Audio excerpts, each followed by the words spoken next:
G'day. In this video I want to talk about gold fossaking.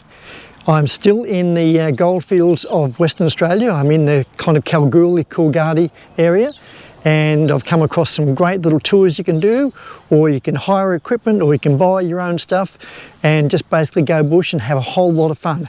So without any further ado, let's go.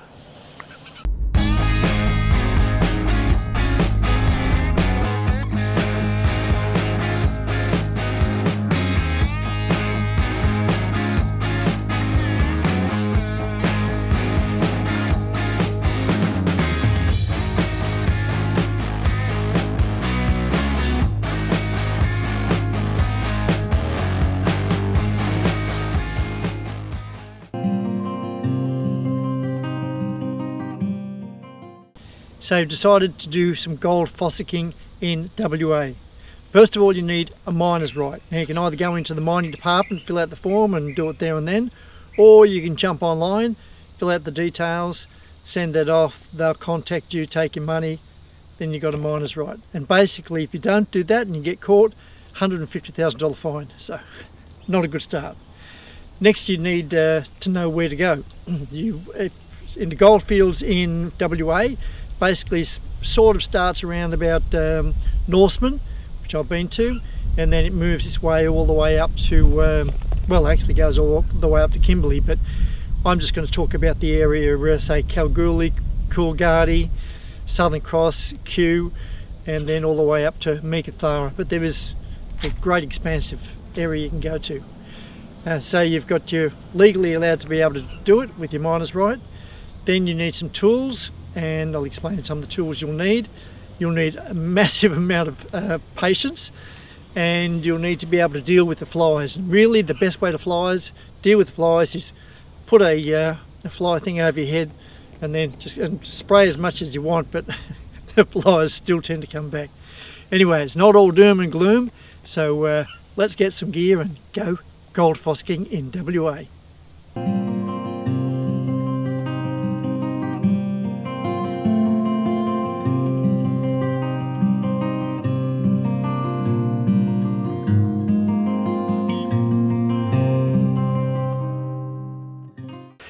Now if you're going gold prospecting, there really is only a couple of ways of doing it. You either get yourself a gold detector or you go panning in the creeks.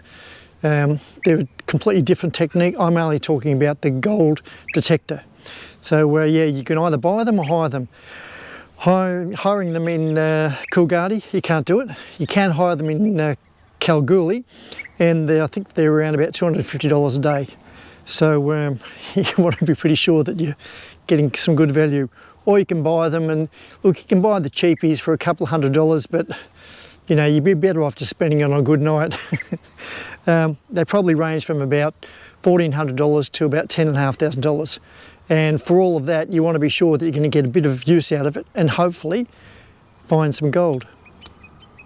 Now this little group, you have two water bottles, not just one. One is for drinking and the other one is to pour on your rock to see whether the gold really is exposed. And that's pretty exciting to do that. Make certain they're both full. You'll definitely need a phone, make certain it's fully charged.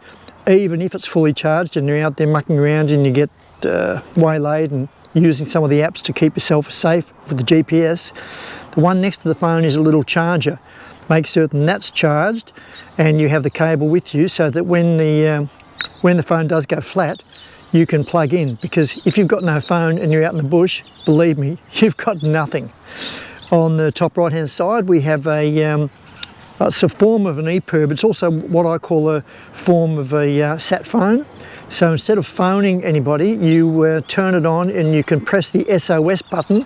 That actually goes out and to the emergency people, and they will be able to text, and you'll be able to text back and forth to tell them what the situation is, and they will hopefully be able to give you some information how they can save you. Maybe you can save yourself, maybe you've just ran out of petrol, maybe you're feeling sad, I don't know. So yeah, that's a great little thing. It's called a Garmin InReach. Next to that is a magnet. I prefer the rare earth magnets. They're really, really powerful, but you can use them when you're fossacking and you pick up a rock and think, oh, all the alarms and everything have gone off the gold detector, but you're looking at it and it definitely looks and feels like gold. You put a magnet on it, and if it's magnetised, it's either some sort of a metal or it might be an ironstone. Next to that, a lot of people just have a tiny one of those, just like a little chemist specimen jar. I prefer the big crunchy, the big jar to put all my gold bullion in. So yeah, that's just for dropping your little gold nuggets and your little not quite sure, your little trinkets that you find out in the bush. And last of all, spectacles and sunglasses. I'm only telling you this because maybe you don't have spectacles, but there's nothing worse than leaving the car and you're about a kilometre away from the event, and you're from your car and you're detecting, and suddenly, oh wow, I found something, and you can't see what you're doing because you left your spectacles back in the car. So that's this little group. I'm an ideas bloke. I decided you're down on your knees a lot, so you get down on your knees and you're fiddling around in the ground trying to find out whether it's gold or steel or an old bullet or whatever it is. So get yourself a pair of thongs. Can be in any condition, although if it's fairly thick it'll be good, because you're going to use it as a knee pad. When you're down on your knee there, it just saves the, I sound like a delicate flower, don't I? Just saves aggression on your knees during the day. So take 1 or 2 thongs, and also they're small and they're convenient to put in the bag. I'll definitely take sunglasses, not because you don't want to be recognised,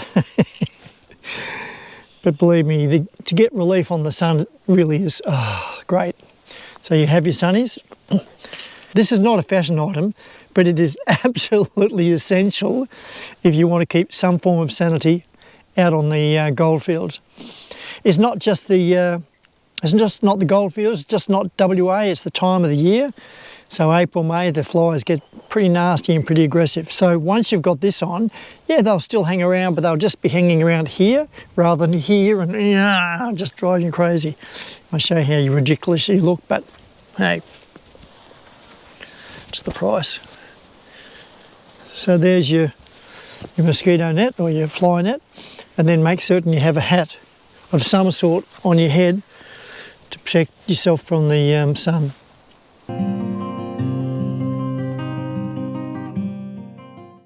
Top of the morning to you.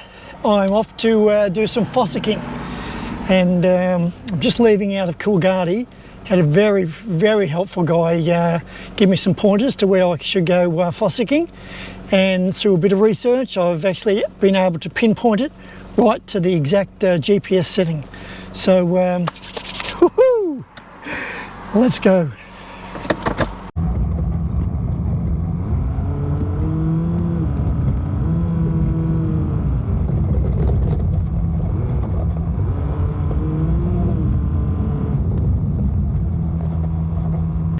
Just so there's no confusion on this whole gold prospecting thing, that little white marker sometimes is a piece of timber, sometimes a piece of steel, but usually I think it's got to be white, and it definitely indicates that someone has a lease around here.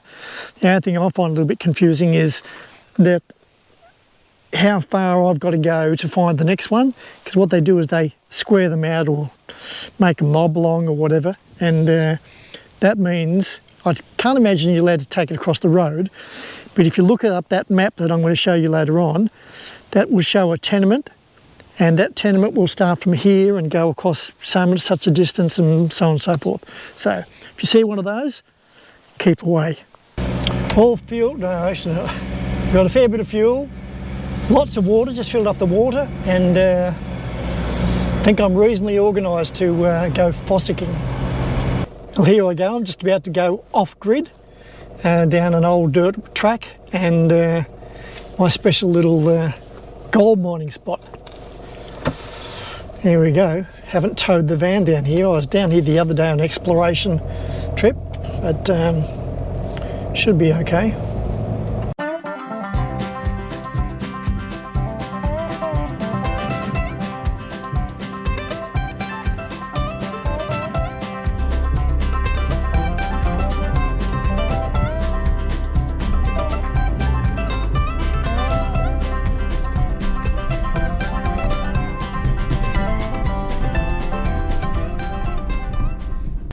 I'm out in the middle of the bush somewhere, just out of Coolgardie, and I've come to a what they call a pending tenement. That means I'm allowed to come here Fossaking. I'm not allowed on live, and I'm also allowed on Crown land.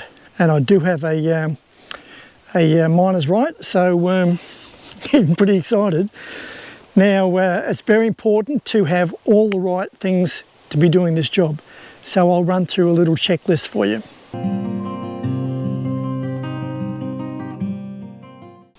Good morning, top of the morning to you. I know that's not Scottish, but it's a nice pleasantry.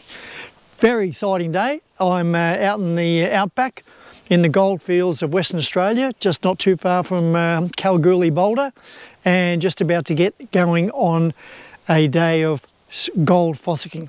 Got my miners right, got a handful of tools, got a gold detector, and currently got a fair bit of patience with me, so let's go.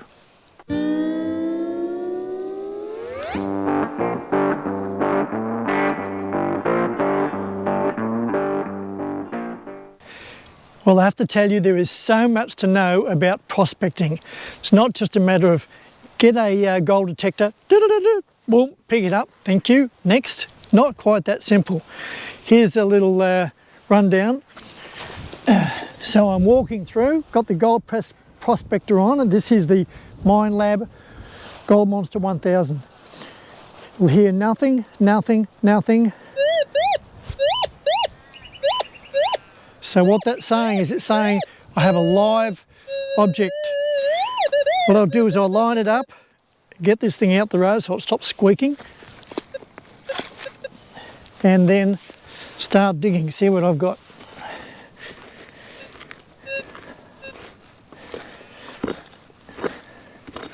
Hopefully a big chunk of gold, or maybe a bullet or piece of lead. Any big rocks I find, I'll just run over the gold detector. And then after that, it's time to bring in the toys. So hope I remember to bring it. Thong, little shovel.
Have you ever done that where you've like realised that you had your head down for ages and look up and gone, where the hell am I? It's not hard to, especially like I said, you know, when you're going into areas, because a lot of the trees that you do go into, especially in the goldfields here, a lot of them start to look like each other. And you'd walk past certain areas and you're like, oh God, I've been here before. Rightio. So you've got the 5,000 today. Oh, good number. Yeah, it's not too bad. What's it called? It's the GPZ 7,000, but it's 10.5 grand. Oh yeah, that's like more. And the closer that you get to it. But because this is metal, it's going to throw you a sound, like if you're right above it, it'll throw you a sound to where it screams back at you. So it'll be like, see how it screams back out? Whereas if you get a gold coin, or something that's gold, it'll have a totally different sound altogether as well too. So where you got, say, $1 nugget, run over that.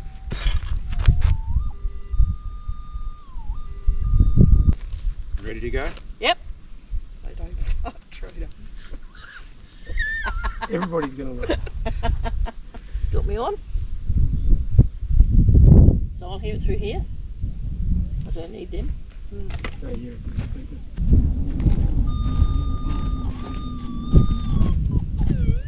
Salt bush trees are pretty good. You can sit there and eat them, just like a potato.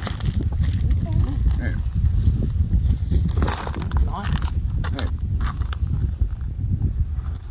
So but you got to grab the real dry ones. Come with us. So you can. I'll give you these. All right.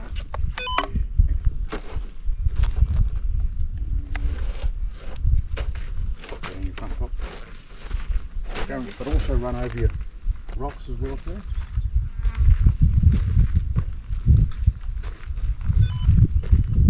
And come around like all around here.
There we go. An old clip. You just go back there.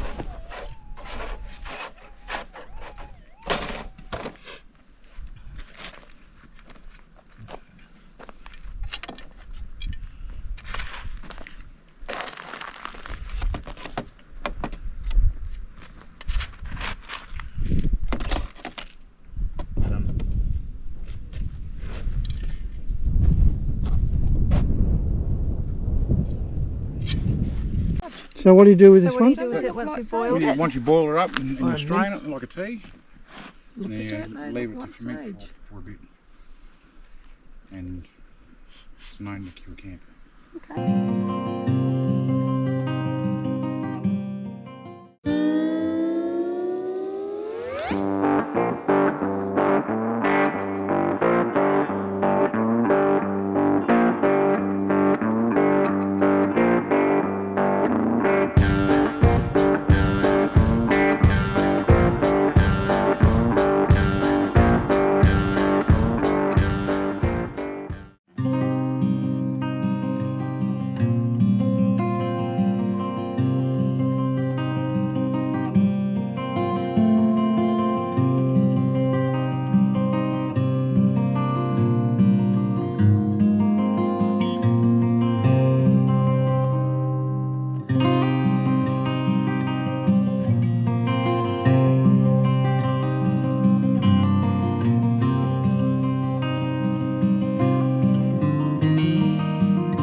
I know, I normally say, well, there you have it.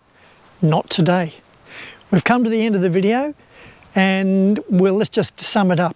We had choice of gold detecting. You could either hire the equipment in Kalgoorlie, 2 shops. You could have bought the equipment, take your breath away, make certain you get the right one, or you could have gone on a tour. And there's 2 companies that I know of for sure that'll have tours. One will give you a day tour if you want, and or an overnight. The other one will give you overnight only, and both seem really good. I definitely went on one, and as well as the tour, I got some Indigenous cultural information, which was to me, priceless. So if you like the video, please give it a thumbs up. If you haven't already subscribed, what can I do? And until next time, this is Paul Wheel Drive signing off.